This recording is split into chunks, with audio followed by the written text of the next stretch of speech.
ভারত পাকিস্তান দুই দেশের সীমান্ত জুড়ে জমেছে উত্তেজনার মেঘ।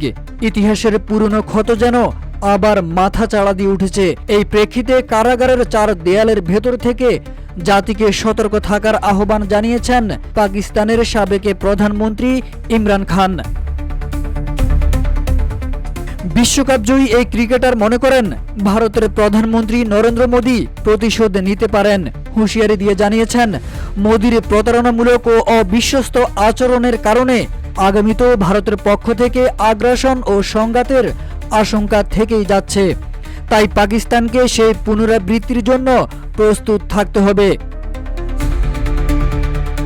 বুধবার পাকিস্তানি সংবাদ মাধ্যম ডন এক প্রতিবেদনে জানায়, কারাগারে বন্দী ইমরান খানের সঙ্গে দেখা করেছেন তার বোন আলেমা খান। RICL TMX, যুগের পর যুগ স্থাপনা থাকে মজবুত। তিনি জানান, ভারতের সঙ্গে উত্তেজনাকর পরিস্থিতি নিয়ে ইমরান খানের সঙ্গে বিস্তর আলোচনা হয়েছে। যুদ্ধ বা সংঘাতের মতো পরিস্থিতিতে তাৎক্ষণিক ও উপযুক্ত জবাব দিতে হবে বলেও জানান ইমরান খান।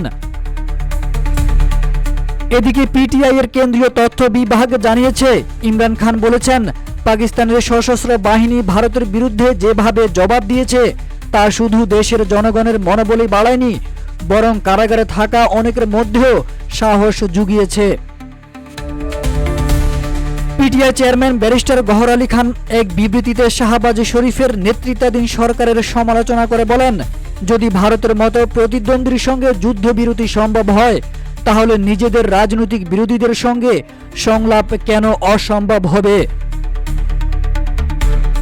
আঞ্চলিক শান্তি ও উন্নয়নের জন্য পারস্পরিক আলোচনা ও সহযোগিতা অত্যন্ত প্রয়োজন জানিয়ে গহর আলী খান আরো বলেন, এই প্রসঙ্গে ইমরান খান আন্তর্জাতিক সম্প্রদায়ের প্রতি আহ্বান জানান, তারা যেন ভারত পাকিস্তানের মধ্যকার আলোচনার পথে সহায়তা করে।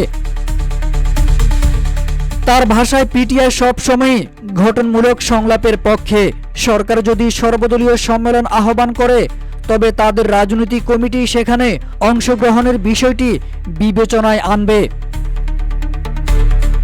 বিশ্বকাপজয়ী ক্রিকেটার থেকে পরবর্তীতে দেশ নেতা, আজ তিনি রাষ্ট্র ক্ষমতা থেকে বিচ্যুত ও বন্দী। তবুও ভারতের সম্ভাব্য আগ্রাসন নিয়ে তার কণ্ঠে শোনা গেছে দৃঢ়তা আর সতর্কতার বার্তা।